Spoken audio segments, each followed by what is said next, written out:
Buenas tardes, bienvenidos a las 12ª Jornadas de Historia de Baena y su comarca, la enseñanza del pasado desde la escuela. Director del IES Luis Carrillo de Sotomayor, teniente de alcalde, concejal de Cultura y Turismo del excelentísimo Ayuntamiento de Baena, y a todos los que siguen desde las cámaras de las televisiones locales de Baena estas jornadas. Muchas gracias por estar aquí y ahí. Un año más adoptamos este formato para hacer llegar hasta ustedes algunos retazos de nuestra historia y nuestra cultura. Por tanto, desde aquí me van a permitir que mis primeras palabras sean de agradecimiento a los medios de comunicación locales, Televisión Baena, Cancionero Televisión, sin cuya labor sería imposible hacer llegar hasta todos ustedes una nueva edición, y ya van 12, de estas jornadas que contra viento y marea, y a pesar de los múltiples contratiempos, están logrando sobrevivir. Gracias también al excelentísimo Ayuntamiento de Baena por su continuo, imprescindible e incondicional apoyo a esta actividad, así como a todas aquellas que se organizan desde el Departamento de Geografía e Historia del IES Luis Carrillo de Sotomayor, y que no solamente consisten en estas jornadas que hoy presentamos, sino también en otras actividades como la revista Ituki, de la cual recientemente hemos publicado el 10º número, y todo hay que decir que es una publicación que tiene una gran acogida, no solamente desde el punto de vista local, sino también comarcal, y por qué no decirlo, también desde el punto de vista provincial e incluso nacional, siendo a día de hoy una publicación que cuenta con el respeto de un nutrido sector de la cultura de Baena y su comarca. Gracias también, como no podía ser de otra manera, al IES Luis Carrillo de Sotomayor y muy especialmente a su equipo directivo, aquí representado, porque sin su implicación tampoco sería posible llevar a cabo todas estas actividades que tan acertadamente complementan el currículo oficial de las materias que se imparten en el departamento, aunque en honor a la verdad y debido a los vaivenes que experimenta periódicamente nuestro maltrecho sistema educativo, no sabríamos decir a día de hoy qué es lo oficial y qué no lo es. Como saben ustedes, por pasadas ediciones, el formato habitual de las jornadas que hoy presentamos es presencial, algo que en la última edición resultó imposible debido a la pandemia que padecemos y que impide reunir a nuestros alumnos y alumnas, verdaderos protagonistas de todas nuestras acciones y que dan sentido a nuestro quehacer cotidiano en un recinto cerrado. Por ello, desde la pasada edición se adoptó un formato nuevo que consiste en la emisión de las distintas ponencias a través de las televisiones locales, un formato que, dicho sea de paso, ha tenido una gran aceptación entre el público y que esperamos se repita en esta edición. Igualmente, como se viene comentando, desde la primera edición, allá por el curso 2011-2012, el objetivo principal de las jornadas de historia es acercar al público de Baena y a su comarca, y especialmente a nuestro alumnado de bachillerato, aquellos aspectos del ámbito de la cultura de nuestra comarca que nos parecen más curiosos, actuales, sobresalientes, sorprendentes, buscando con ello no dejar indiferente a nadie. En ediciones anteriores han tenido cabida conferencias de los temas más diversos, incluyendo aspectos del campo de la historia, de la geografía, de la etnografía, de las ciencias, y un nutrido o un gran elenco de materias que resultaría premioso comentar aquí de forma detallada. En esta ocasión, esta rica temática y variada también es una seña de identidad de las jornadas que presentamos en estos momentos. Tenemos que tener en cuenta que, como en ediciones anteriores, también en esta se van a dictar 4 ponencias, que son las siguientes. La primera de ellas, titulada Temor y Fe, la Inquisición española en la Edad Moderna, dictada por don Santiago Otero Mondéjar, adscrito al Departamento de Historia Moderna de la Universidad de Córdoba. La segunda, Represión franquista en Córdoba, CONCOR, un proyecto de investigación, dictada por don José Manuel Gómez Jurado, doctorando de la Universidad de Córdoba. Francisco Moratilla, el autor de las joyas isabelinas de la Señora de Baena, dictada por don Antonio Mesa Priego, estudiante de grado de la Universidad a distancia, Y, en cuarto lugar, el sufrimiento silenciado, nuestras mujeres, las que murieron en la guerra, dictadas por doña Rocío Carrillo Castro, politóloga, y doña María Dolores Ruiz Arrebola, profesora de Historia de Enseñanza Media. He dejado para el final, de manera consciente, el referirme a los investigadores e investigadoras que, como en todas las ediciones que han precedido a esta, han tenido a bien compartir con todos nosotros y con ustedes también sus investigaciones, resultado de su tiempo y de su esfuerzo. A todos y a todas, nuestro sincero agradecimiento. Finalmente, recordarles que, como en la edición anterior, las televisiones recordarán con la debida antelación el horario de emisión de las distintas ponencias. Igualmente, dicho horario se puede consultar en la página oficial del IES Luis Carrillo de Sotomayor, así como en la página del Departamento de Geografía e Historia. Direcciones que también pueden consultar en el cartel de las jornadas que aparece en ambas páginas web. Muchas gracias, espero que disfruten de las jornadas que aquí comienzan, porque las hemos diseñado pensando en todos ustedes. Buenas tardes. Señor Teniente Alcalde, estimado compañero José Juan, en primer lugar, mi intervención es para agradecer al Departamento de Geografía e Historia que un año más, y en la situación en la que lo estamos haciendo, con la pandemia de por medio, consiguen, una vez más digo, sacar adelante, en este caso ya, las 12 jornadas de historia local. Toman, si cabe, mucho mayor importancia en los tiempos que corren, en unos tiempos en los que los pueblos de interior necesitan de nuevos recursos para poder salir adelante desde el punto de vista económico. Nosotros aportamos nuestro granito de arena desde el punto de vista de la investigación, poniendo en valor nuestro patrimonio arqueológico, nuestro patrimonio cultural del que somos ricos, en beneficio de otras comunidades, apoyando el sector del turismo y desarrollando nuestro currículum con una pedagogía activa, participativa, como así lo está haciendo el Departamento de Geografía e Historia. Reiterar la participación de los medios de comunicación local, el apoyo del AMPA y, como no, Javier, vuestro apoyo, el apoyo del Ayuntamiento, sin el cual sería imposible. Para mí es un placer, un año más, pues poder estar presente y poder participar de esta jornada y de esta inauguración, esta presentación de esta 12ª jornada de historia de Baena y su comarca. Y como no, pues felicitar al Instituto Luis Carrillo Sotomayor y a su equipo de coordinación por hacer hincapié y seguir sacando una nueva edición de las mismas. Una jornada que, pues, este año, como bien ya se ha comentado en la mesa, vuelve a tener un formato diferente al habitual y que, bueno, por condiciones, como todos ya sabemos, pues bueno, nos vemos obligados a hacer este nuevo formato grabado y que sin duda, pues bueno, podremos disfrutar a través de los medios de comunicación, y de aquí agradecer por la presencia de Televisión Baena y Cancionero, pues esa labor que también ellos hacen de comunicación y de poder trasladar a nuestros ciudadanos pues las jornadas que hoy se van a retransmitir. Yo creo que es encomiable la labor que el Instituto hace para llevar a cabo todo este trabajo y conseguir que toda esta información pueda llegar también a todos los ciudadanos y conocer un poco más pues nuestra historia. Yo no tengo duda, sin lugar a dudas, que esto va a ser un nuevo éxito de esta jornada de historia, y porque seguirán difundiendo la cultura a través de su rico patrimonio que posee nuestra tierra, una tierra que cada vez nos da más sorpresas y que muchas de ellas se encuentran pues todavía bajo tierra, y de ahí es pues una gran labor lo que es la parte de la administración también, pues poder apostar para descubrir esa riqueza y seguir aumentando nuestro rico patrimonio histórico, arqueológico y cultural.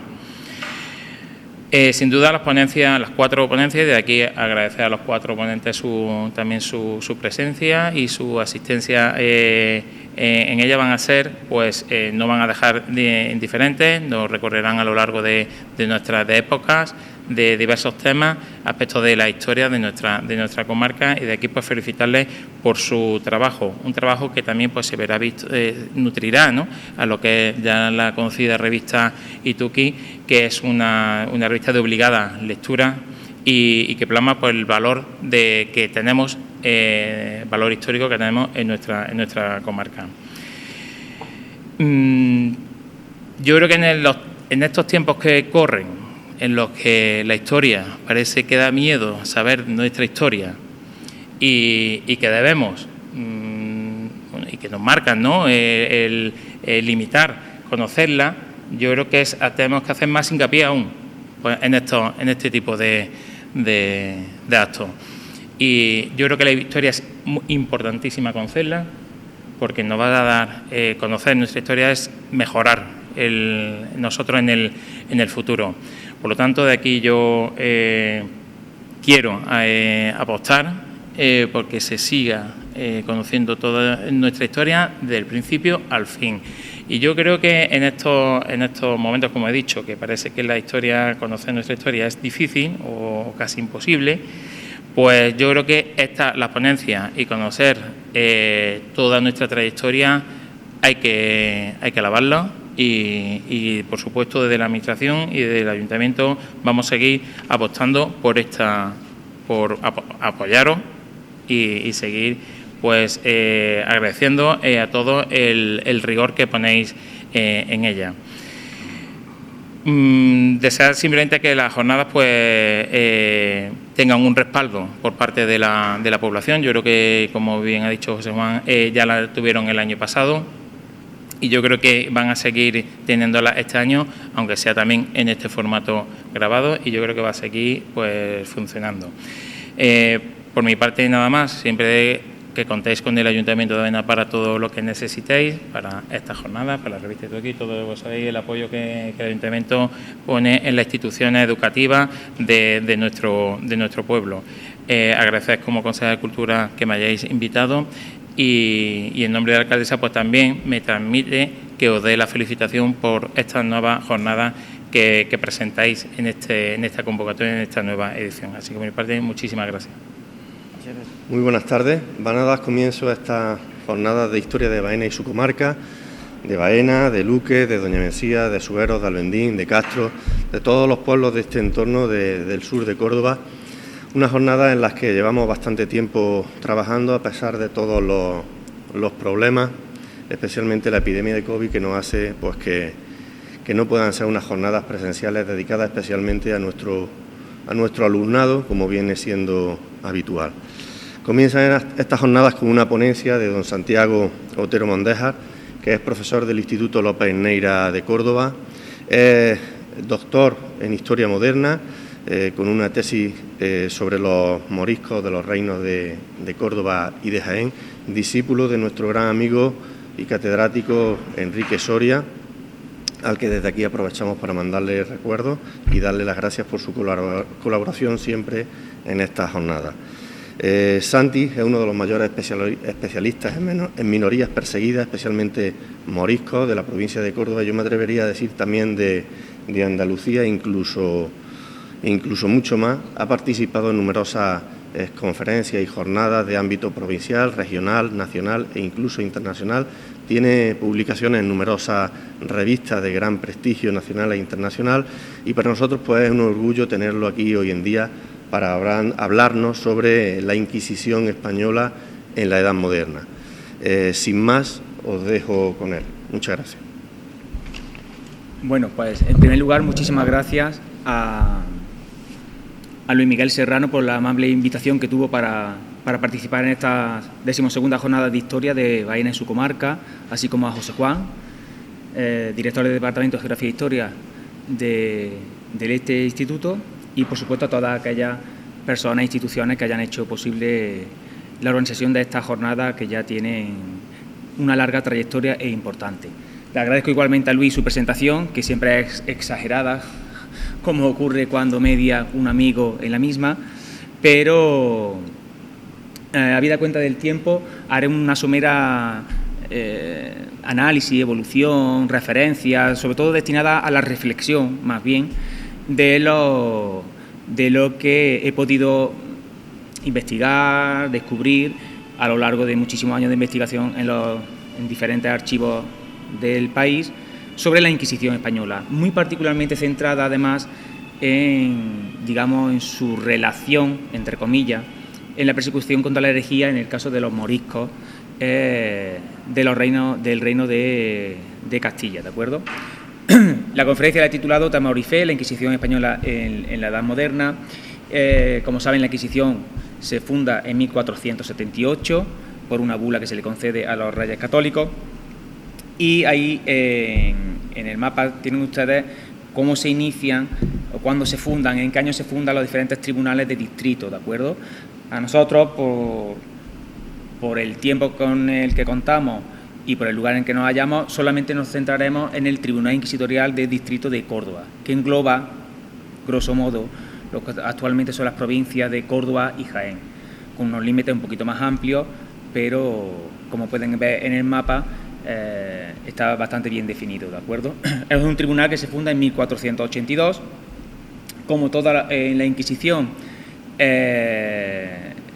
se funda principalmente por el miedo que hay frente a la herejía de la clase judeoconversa, que es muy poderosa, genera una gran preocupación en los territorios peninsulares, y no fue tanto el problema musulmán, islamizante, lo que provoca la aparición de los tribunales de la Inquisición, aunque luego, posteriormente, evidentemente, se convirtió en un gran objetivo de persecución por parte de la Inquisición. Muy rápidamente, de manera somera y de manera que se pueda entender, hemos de decir que la Inquisición estaba muy bien regulada, muy bien regulada. Tenía, digamos que un proceso absolutamente estipulado, que se cumplía a rajatabla, y que yo lo voy a describir muy rápidamente porque prefiero pasar luego a casos que pudieran resultarnos curiosos, ¿verdad? Todo proceso en la Inquisición empezaba por una delación o noticia que daba cuenta de una herejía. Hacían falta 3 para que el Tribunal de la Inquisición iniciase lo que se considera como clasificación de la causa. Es decir, hay 3 declaraciones que indican que se está produciendo una herejía o un delito en contra de la fe, y una vez que se tienen esas 3 delaciones, el fiscal del tribunal ordena el prendimiento del reo o de la rea, y se inicia lo que se conoce como la clasificación, digamos, el proceso oficial de investigación en los tribunales inquisitoriales de Córdoba y el resto del territorio. Por ejemplo, tenemos que tener en cuenta que esto está todo. Ahí tienen ustedes, por ejemplo, un cuaderno de visita del 8 de enero de 1579, en el que el fiscal visita las cárceles de la Inquisición, porque los reos son los que se sustentan. Es decir, una vez que se apresan, se les secuestra sus bienes, y son de esos bienes de los que tiene que sustentarse su estancia en la cárcel, que podía prolongarse 1, 2 y hasta 3 años, incluso más. Por ejemplo, no sé si se verá bien en la imagen, pero ahí pone Andrés López pidió una manta, o abajo pone Hernando de Aguilar tenía las manos hinchadas y pidió que se le proveyese de una cama.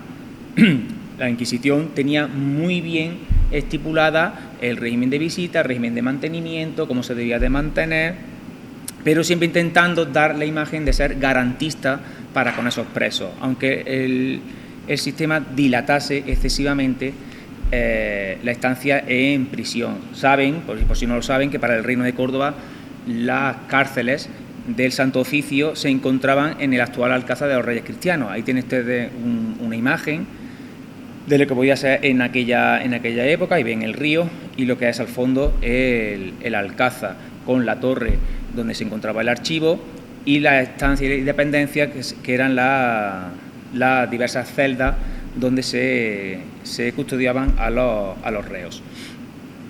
En este sentido, hemos de decir que, como ya he dicho, los procesos eran de bastante larga duración, 2, 3, incluso más años, y lo más importante eran las penas. las penas que establecían la Inquisición. Saben que la Inquisición siempre tiene una leyenda negra, y es que siempre tendemos a pensar que la Inquisición estaba destinada a quemar, y hemos de decir que la pena de muerte era una excepcionalidad, sin menoscabar que fueron muchísimas las personas que murieron en la hoguera o a garrote vil, por ejemplo. Hemos de decir que para la Inquisición la condena a muerte era una derrota para la propia institución, no era el fin. La Inquisición lo que más pretendía era establecer, digamos, una digamos, presión social, una coacción social y religiosa a que la población no se desviase de la ortodoxia que marcaba la Iglesia romana, apostólica y romana, ¿de acuerdo? De tal manera que las condenas a muerte eran extraordinariamente minoritarias. No nos podemos quedar, por ejemplo, siempre se nos viene a la mente el auto de fe, si no recuerdo mal, que hablo de memoria, del año 1504, con Lucero como inquisidor de Córdoba, en el que en un proceso que no llega ni a 300 condenados, en el auto de fe, se queman a 100 y algo, 107, 106, 105, o algo por el estilo, ¿no? Es decir, eso no es lo normal. Eran los primeros años de la Inquisición, la brutalidad siempre fue muchísimo mayor, con el tiempo aquello se fue moderando, y eran los casos, digamos, más excepcionales. De hecho, las penas mayoritarias son las primeras que ustedes ven ahí en el PowerPoint. En este caso, por ejemplo, los penitenciados, ¿no? Que era la condena mucho más leve, como ven, eran castigos corporales, pecuniarios, cárcel temporal, incluso el destierro o el destino a galeras, que era muy típico a finales del siglo XVI, incluso principios del XVII. Generalmente por blasfemia, irreverencia, desacato o la mínima sospecha de herejía.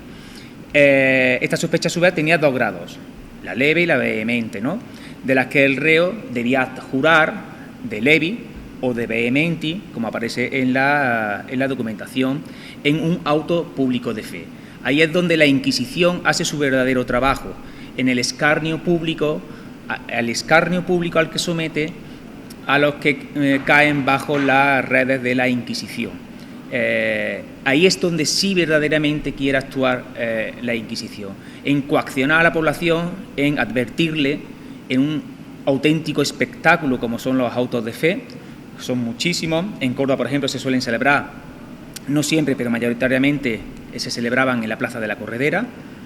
Luego los quemadores, donde se ejecutaban las condenas de muerte a hoguera, estaban fuera. Si no recuerdo mal, creo que era la Ronda del Marrubial, es donde estaba el lugar donde se ejecutaban ya, ¿no? Pero digamos que el auto, el espectáculo que generaba la Inquisición en torno a las condenas, se celebraban en la Plaza de la Corredera, en el caso de Córdoba. Estos penitenciados, cuando juran de levi o vehementi, pues se les absuelve ad cautelam y son castigados con penas personales y temporales en función de la gravedad de sus faltas. Si esa sospecha, si la investigación concluye que el reo es un hereje formal, en caso de ser arrepentido, se le reconduce a reconciliación, es decir, se le absuelve, se le readmite en el seno de la Iglesia mediante la adjuración e imposición de una serie de penas que pueden ser varias: confiscación de bienes, llevar el hábito en el auto de fe, cárcel perpetua, que se puede quitar por una serie de años de cárcel, la inhabilitación de oficios, honores, dignidades, o incluso el derecho a portar joyas o ropas de lujo hasta tercera generación. Esto también es lo que marca a la Inquisición. Quien cae bajo, digamos, su acción y es sentenciado, no solamente se sentencia a una persona, sino que se sentencia a una familia, a una estirpe, a una generación, a varias generaciones de hecho. Ahí es donde más daño hace la Inquisición, ahí es donde el temor se expande a quedar inhabilitado. Dese en cuenta que todo el mundo, incluso hoy aspiramos siempre a un ascenso social, por méritos, ¿de acuerdo? De tal manera que uno actuaría muy conservadoramente si delinquiendo o si traspasando la ortodoxia que marcaba la Inquisición, yo sentenciaba el futuro de mis hijas, de mis nietos, etcétera, hasta tercera generación, ¿de acuerdo? Y ya en el último de los casos existiría lo que antes he dicho, que digamos la condena a muerte, que se considera relapso.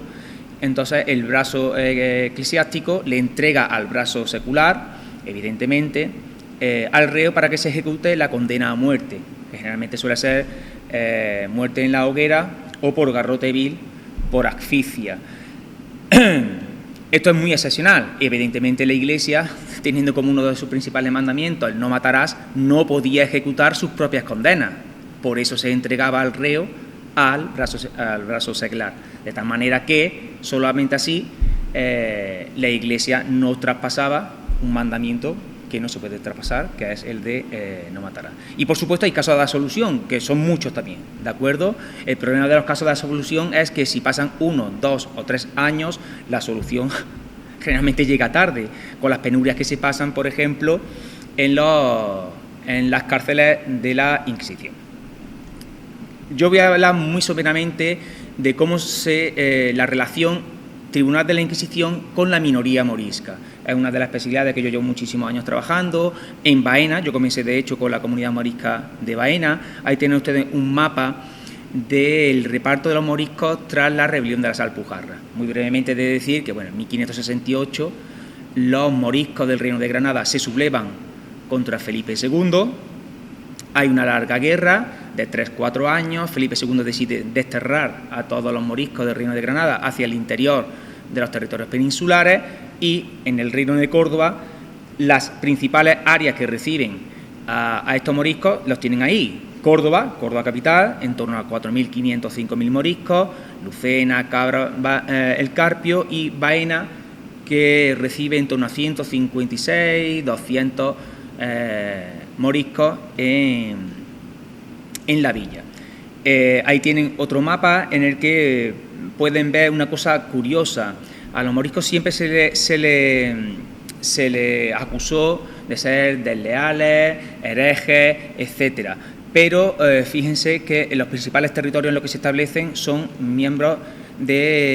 territorios del linaje de los Fernández de Córdoba.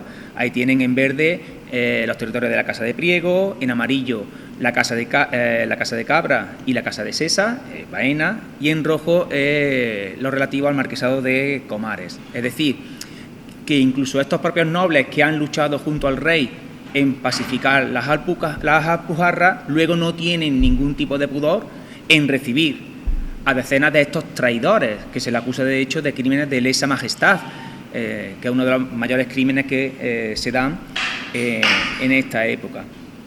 Ahí tienen muy rápidamente el número de moriscos procesados por la Inquisición de Córdoba, que como ven son unos 329. El problema de investigar la Inquisición, no solamente en el Tribunal de Córdoba, sino en el resto de la península ibérica, es que la mayor parte de la documentación, sobre todo en lo relativo a los procesos, han desaparecido. Han desaparecido generalmente porque en el siglo XIX han desaparecido por avatares del tiempo, por la mala conservación, y sobre todo porque en el siglo XIX, cuando se produce la invasión francesa, los españoles, antes de contrarrestar al invasor, primero fueron a los tribunales de la Inquisición, prendieron fuego a todos sus archivos y luego se dedicaron ya a defender a la patria de la invasión de los franceses. Eso es muy, no sé si es muy español o una casuística particular, pero bueno, es como si ahora se produciese un hecho relevante y lo primero que hacemos es ir a las delegaciones territoriales de Hacienda, prendemos fuego a los discos duros de Hacienda para que no tengan nuestros datos y luego ya nos dedicamos a defender nuestro territorio.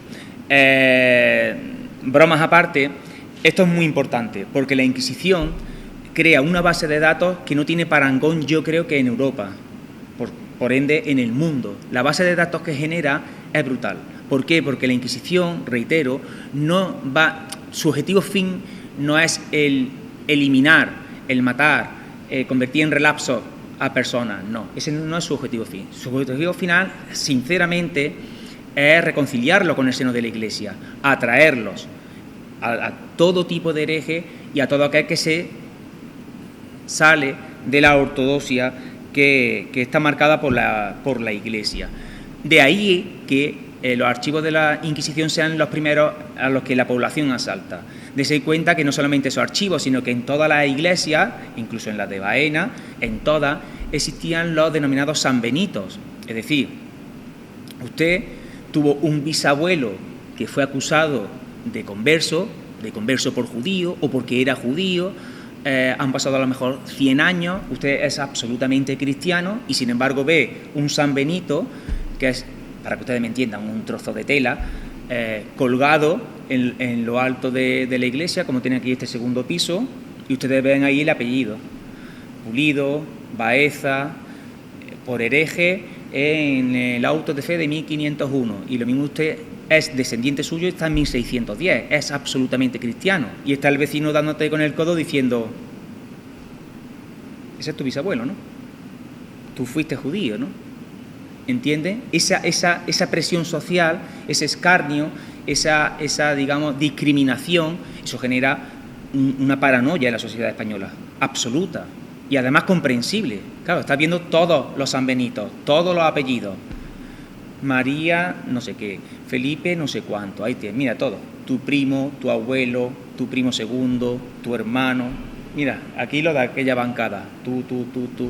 Eso genera un estigma social que marca, y yo creo que además no ha marcado como colectivo durante cientos de años. No obstante, hemos de decir, yo descubrí procesos nuevos que no se habían publicado, incluso gracias a Boix, que es un autor que publica casi todas las causas de relaciones de la Inquisición en Córdoba.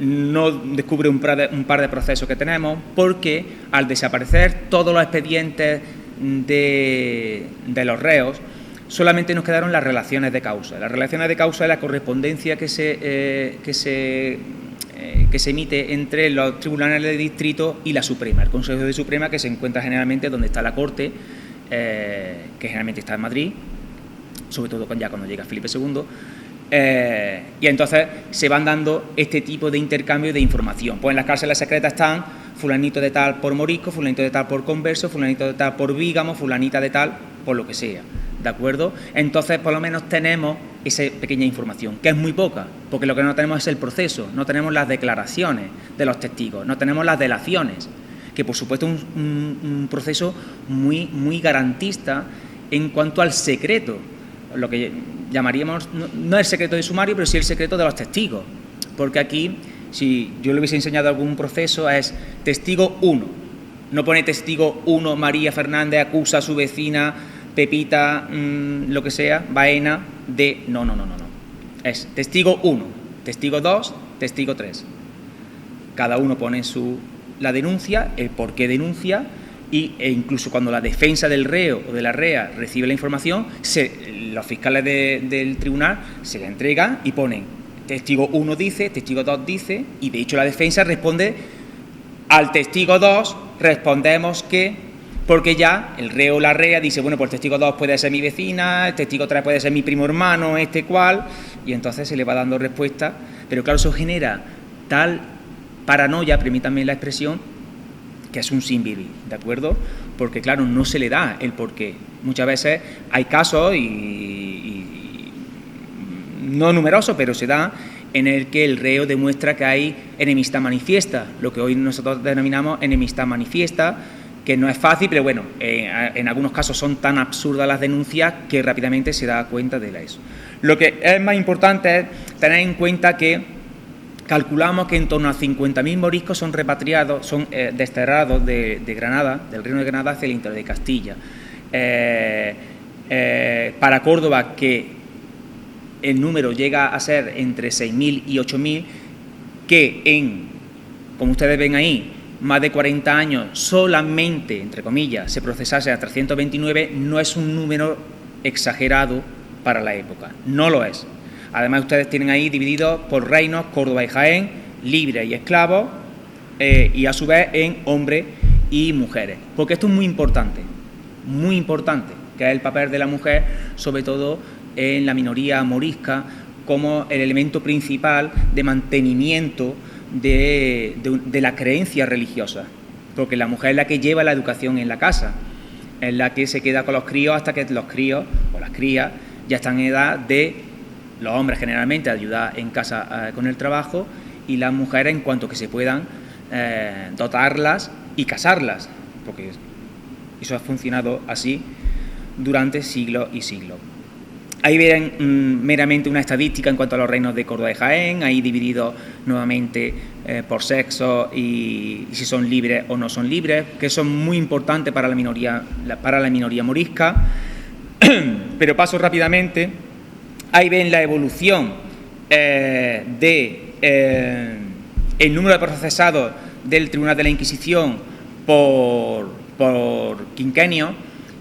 Pueden observar que la actividad inquisitorial es muy activa en los primeros años tras la sublevación de las Alpujarras. Hay entre el periodo 68-74 hay 99 procesados en el Tribunal Inquisitorial, en el siguiente 75-80, 1575-1580 hay 98 y rápidamente entre el 81 y 85 hay un descenso brutal y solamente hay 17 procesados por el Tribunal de la Inquisición, ¿de acuerdo? Es lógico, ha pasado ya, digamos, los efectos de la rebelión. Se da orden de calmar la cosa, de darle tiempo para que se adapten, que es muy importante, e intentar reconducirlos nuevamente, reconciliarlos con el seno de la Iglesia, porque no olviden que los moriscos, que no son sino cristianos nuevos de moro, como vienen generalmente en la documentación, son bautizados.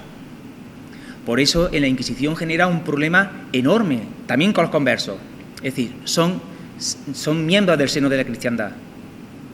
No podemos asesinar, no podemos condenar a muerte a un cristiano. Nosotros creemos en el perdón y estamos en contra de la pena de muerte. Por lo tanto, para la Iglesia es un enorme impacto.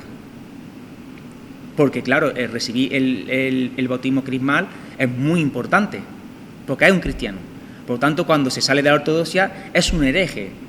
Pero es un fracaso también nuestro como institución. ¿Por qué se está saliendo de la ortodoxia? ¿Por qué no sigue el camino que nosotros le marcamos?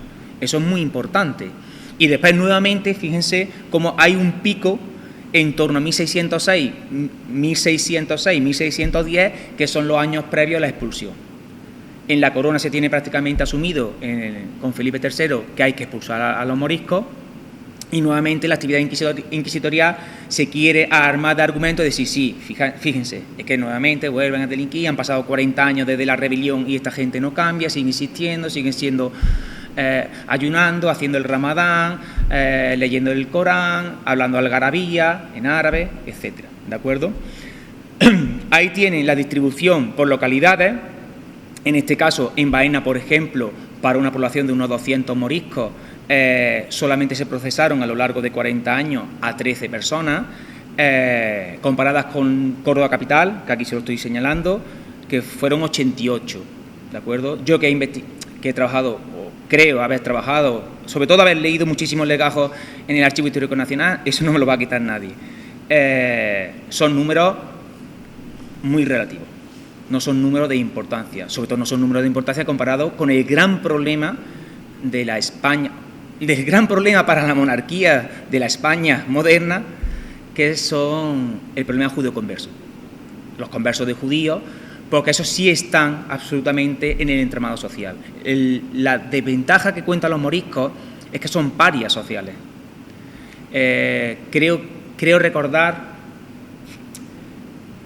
bueno, no quiero equivocarme en el nombre, no quiero decirlo, pero había autores en la época del franquismo, incluso antes, que argumentaban que los moriscos tenían una amplísima base social, digamos, de agricultores, jornaleros, gente muy pobre, una clase media importante y una clase alta. Y ya les digo yo que de clase alta nada, estaba absolutamente descabezada. Desde que cae Granada, la mayoría de la gente que puede se va o se integra, que para eso, por ejemplo, el profesor Enrique Soria Mesa, catedrático de Historia Moderna, al que le había referido, mi mentor, mi tutor, mi director de tesis, ha logrado demostrar una gran élite morisca que se integra dentro de la sociedad cristiana, ¿de acuerdo? Pero eso es una excepción, aunque luego terminen convirtiéndose en miles, y seguramente hoy miles de españoles descienden de esas personas, pero era una excepción claramente, porque lograron articular mecanismos de integración, aunque mantuviesen prácticas muy dudosas. De hecho, en el siglo XVIII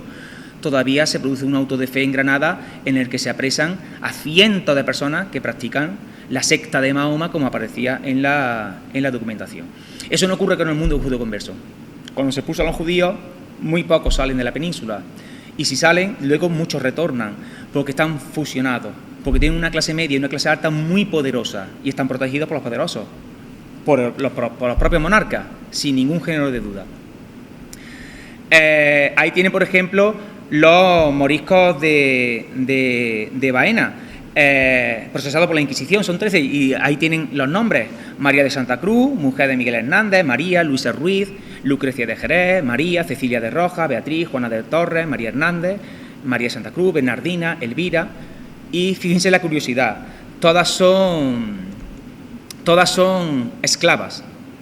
Eso también es muy importante, porque ese régimen de servidumbre, imagino que provoca una reacción en contra de, y te hace mantenerte mucho más fiel a tu creencia, ¿de acuerdo?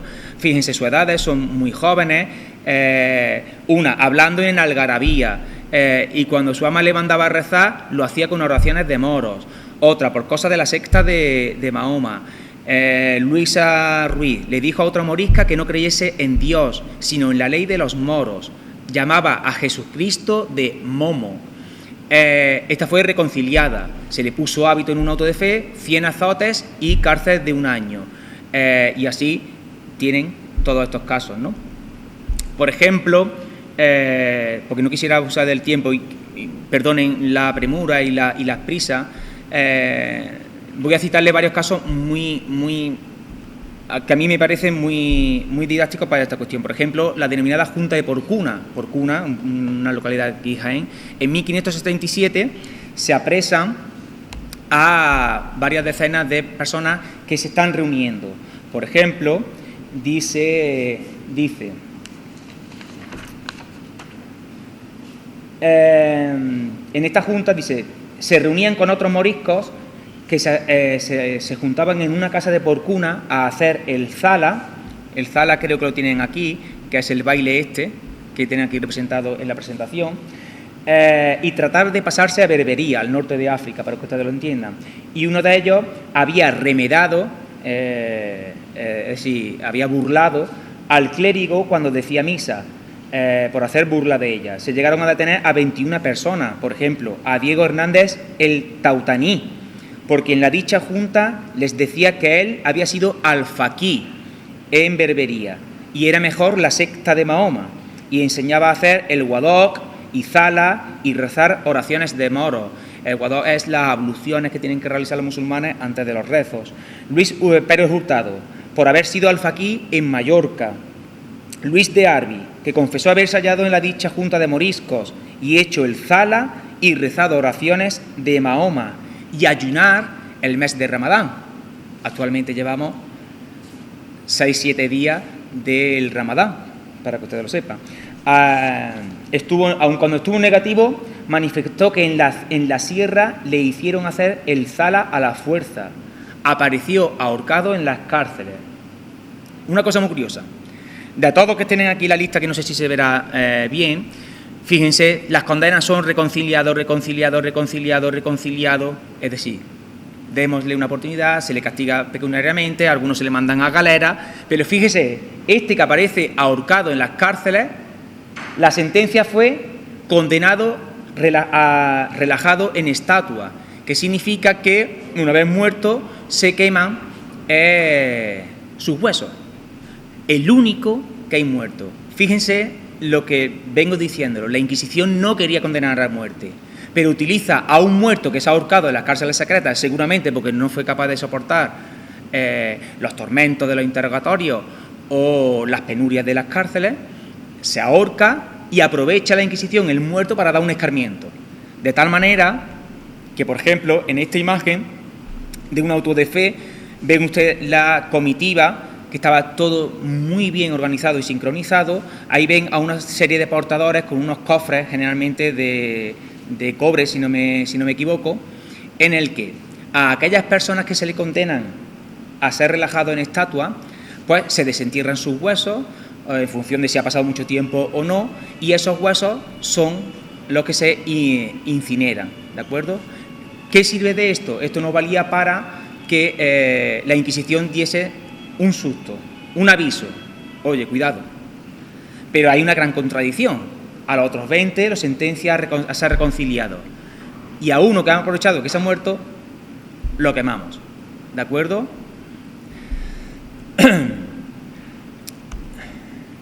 Por ejemplo, otro caso curioso es el caso de Pedro Gómez, ¿no? Ya he dicho que la delación es el motor que hace funcionar a la Inquisición. Quizá por eso siempre nos ha dado eso de que la vecina siempre quiera mirar por el rabillo de nuestro... A ver qué tiene, ¿no? La vecina, ¿no? Ese afán por saber, ¿no? Por qué hace el vecino o la vecina, ¿no? En este caso es un proceso que se inicia contra Mari Gómez, que la tienen aquí arriba en la parte superior, pero se inicia por una delación de su propio hijo. Y la Inquisición funcionaba de una manera muy, digamos, escrupulosa, y sobre todo creaba una base de datos espectacular, que es lo que le servía para luego, tirando de un hilo,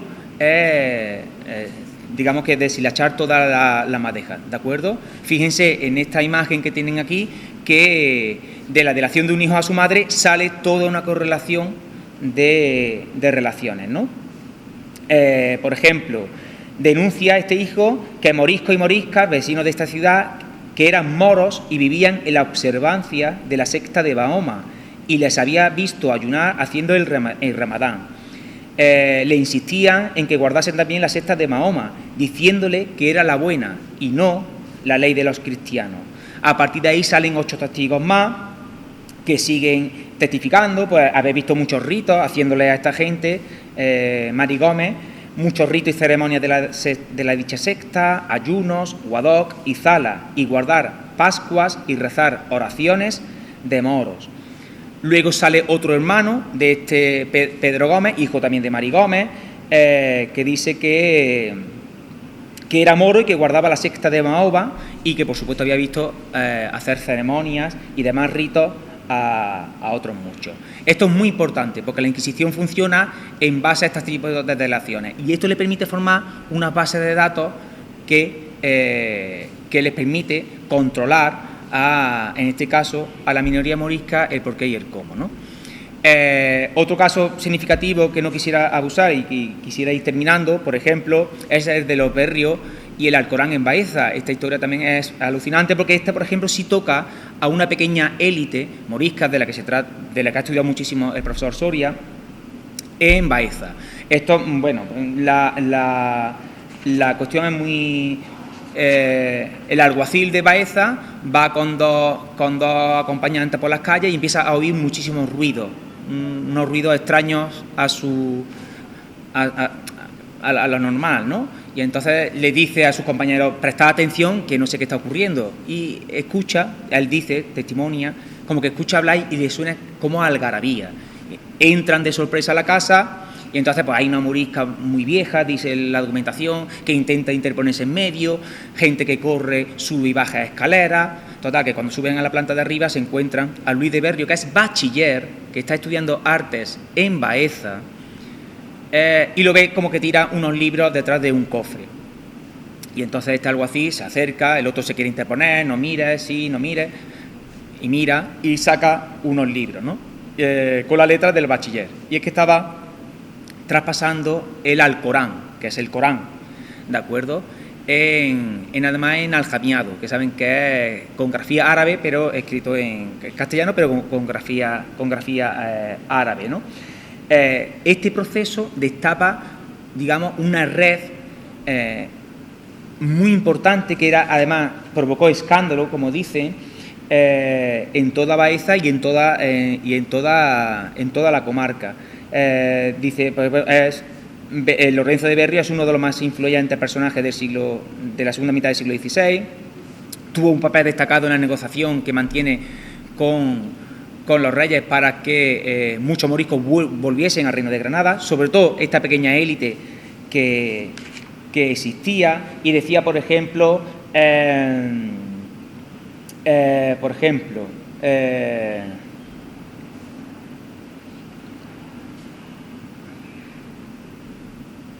dice que encontraron a un esclavo que se llamaba Hamed y que pudo confirmar que el libro que había encontrado el alguacil se trataba del Alcorán, donde rezaban los moros.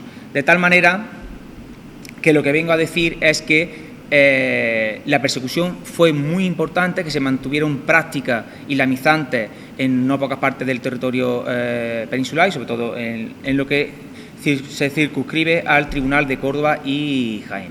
Sin embargo, fíjense ustedes, lo que hoy incluso podríamos considerar como un rechazo étnico o racial, como ustedes quieran entenderlo, lo era también en el económico. No, esa es la gran dualidad que existe incluso hoy día, ¿de acuerdo? Somos racistas cuando queremos, pero no cuando nos interesa. Por ejemplo, ahí tienen ustedes, moriscos de aquí, de Baena. Ahí tienen ustedes, por ejemplo, a Bernabé Venegas, cristiano nuevo de Moro, por ejemplo, como arrienda a Antonio de Plibanes, médico cirujano de esta villa, un médico cirujano, o Francisco Hernández de Medina, otro cristiano nuevo, como le paga al clérigo, al cura, al párroco de la villa, por el arriendo, por la compra de una vaca, 18 ducados. O Gonzalo Pérez, como a la ilustrísima señora doña Isabel Fajardo, viuda del ilustrísimo señor don Pedro de Valenzuela, alguacil mayor de esta villa, como también le arrienda una huerta. Cuidado, porque claro, la élite siempre presiona a la monarquía en contra de esta gente, siempre está, son herejes, siempre va en contra de la doctrina cristiana, pero luego cuando llega y le dice que te quiero alquilar la tierra, sí, claro. Una cosa es lo que yo le diga al rey, y otra cosa es que mi tierra, yo necesito sacarle rentabilidad. ¿Usted me la quiere alquilar? Ahí está, ya no hay problema. Ya no veo yo a un moro, ya veo yo a una persona que me va a pagar cada año la renta de la tierra, ya sea médico cirujano, cura o miembro de la élite local. La doble moral inquisitorial es enorme, pero bueno, la doble moral existe en todos los ámbitos de la sociedad aún hoy, ¿no? Pero, por ejemplo, para los anteriores, como he puesto aquí, que en la Junta de Porcuna, por ejemplo, reconciliados, 200 azotes, años de galera, son condenas mucho mayores, por ejemplo, que luego cuando te encuentras con cristianos con el mismo caso. No quiero SDM, pero por ejemplo, Sebastián de Espinosa, vecino de Jodar, que dijo que ya quisiera Nuestra Señora ser tan limpia como se dice, ¿no? Y pone en la Inquisición, anda, una misa rezada. Es que de una misa rezada a 200 azotes y años en galera hay una gran diferencia. Y pone, era hombre pobre. ¿Los moriscos no eran hombres pobres? Pero este es cristiano, este es de los nuestros. Anda, venga, una misa rezada. Coge una vela, ve al altar mayor, págame 1 ducado, 2 ducados, tanto maravedíes, una misa rezada. O Pedro Blasco, que dijo, dice, está pasando el sacramento por la calle y su mujer quiere ir a adorarlo, y el otro, cuando vuelve, la mujer, le dice que más le valiese a ella servirle a él, a su marido, que no a esa gran bellaquería y herejía llamada Santísimo Sacramento, ni da ni más ni menos. Y pone la sentencia del tribunal, misa rezada. Dice, era un hombre de poco entendimiento. Claro, porque es de los nuestros.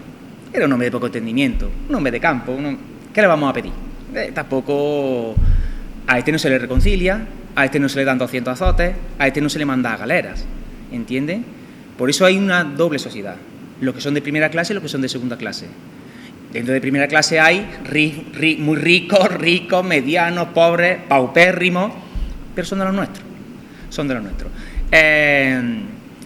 Y con esto quiero terminar, porque dentro de este proceso de doble moral o de mitología que también tenemos en torno a la Inquisición, ahí le he puesto 2 nombres, Martín López Rey y María Díaz, ¿no? Por ejemplo, vamos a coger el primero, Martín López Rey, labrador, vecino de Carcagüey, porque dijo que jurar en falso por salvarse a uno mismo o por la honra de otro no era pecado. Pues se le reprende, se le ponen castigos espirituales, pues reche usted 10 Padres Nuestros y 2 Ave María y 12 ducados. Porque no voy a profundizar en ello porque se va a acabar el tiempo, pero también era un instrumento de exprimir económicamente brutales que se genera con la Santísima Inquisición, porque a su vez tiene muchísimos gastos, pero es que secuestra todos los bienes de todo el que cae en sus redes. Es decir, eso es un mundo fascinante también. Pero, por ejemplo, este Martín López Rey, para que ustedes vean, yo, por ejemplo, si la Inquisición siempre tuviese el fin que mucho se le achaca, es decir, el eliminar, el quemar, el ahorcar, que digamos es la parte más sangrienta, a lo mejor más espectacular, ¿no? Siempre viendo ahí a Juana de Arco quemada o allí los quemaderos de Córdoba oliendo, ¿no?, a una persona chamuscada viva. Pero si eso fuese así, por ejemplo, yo no estaría hoy aquí. A mí esto me da mucho rubor, pero siempre, por ejemplo, cuando doy clase con los alumnos, me gusta un poquito... A los alumnos lo que más les interesa es tu vida privada, ¿no? No le interesa quién es Carlos V ni Felipe II, y eso es lógico, a mí tampoco me interesaba. Pero, por ejemplo, tras muchos años de investigación, por ejemplo, este Martín López Rey, que fue procesado por la Inquisición, que no fue quemado, porque yo defiendo, por ejemplo, de este por línea directa. Ahí en la imagen ustedes tienen los descendientes por línea directa, hasta el último que está señalado, Antonio Otero. Yo me llamo Santiago Otero, que es mi abuelo paterno, ¿de acuerdo? Y como en este caso lo puedo traer, ya tengo documentado 5, es decir, desciendo por 5 personas diferentes que han sido apresadas, sentenciadas por el Tribunal de la Inquisición, ya sea por delito de bigamia o por delito de blasfemia, que era muy frecuente, ¿no? Lo típico, ¿no? Estás en la barra del bar, te tomas 2 medios, que en el siglo XVI pues deberían de tener alta graduación, y se te va la boca. Que si la bigamia no es pecado, que si la Virgen no era tan limpia como dice, y claro, siempre está el vecino con el que tienes problemas del INDE y siempre va a la Inquisición. Mira lo que ha dicho. Luego todos nos arrepentimos porque, claro, luego cuando uno llega a las cárceles de la Inquisición, yo imagino que uno, en fin, volvía a recuperar la cordura y eso le hacía reconciliarse con el seno de la Iglesia. Pero para que ustedes vean que la Inquisición no está destinada a eliminar, sino que seguramente muchos de nosotros hoy descenderemos de numerosos condenados por el Tribunal de la Inquisición. ¿De acuerdo? De hecho, fíjense ustedes, yo siempre pongo esta imagen porque me parece muy icónica, ¿no? A la izquierda ustedes tienen una imagen de una parte, un relieve de la parte de la Capilla Real de Granada, en la que se ve cuando se sublevan, la primera sublevación en 1499, en 1502 los reyes católicos lo obligan a bautizarse, y ese es el bautizo. Y ahí pueden observar que todas las mujeres van vestidas a la morisca, con su cara tapada, recibiendo el bautismo por aspersión, como yo a veces digo, ¿no? Porque eran miles, claro, y no lo asumían por voluntad propia. Cuando se produce la expulsión definitiva en época de Felipe III, aquí hay una pintura que es del siglo XIX, que está descontextualizada y seguramente no tiene ningún sentido, pero por ejemplo hay una serie de moriscos que va al padre Juan de Rivera, que creo que era en Valencia, como a decirle, hombre, pues ayúdenos en lo que pueda, que no nos expulse Felipe III, ¿no? Por cierto, Juan de Rivera, que fue el más acérrimo defensor de la expulsión de los moriscos en 1609, ¿no? Si ustedes viesen la imagen, la que están viendo, ven que la mujer ya no va vestida a la morisca. Han pasado 100 años, porque los cambios, sobre todo los mentales, los que van relacionados con la religión, son muy difíciles. Usted no puede pasar de cristiano a musulmán de un día para otro, ni de musulmán a cristiano de un día para otro, porque le hayan echado una gotita de agua en la cabeza. Son procesos muy dilatados en el tiempo, muy complejos, que llevan muchísimo el poder cambiarlos, ¿no? Creo que España, la monarquía hispánica, se perdió una oportunidad histórica de crear algo único en Europa, por nuestra cercanía geográfica al norte de África y por tanto a otro mundo, el mundo cristiano con el mundo musulmán, y desde luego el problema morisco oficialmente a partir de ahí desapareció, aunque otra cuestión que sería motivo de otra charla es cómo la permanencia morisca fue infinitamente mayor a la que hasta ahora se ha aceptado. Nada más, muchas gracias.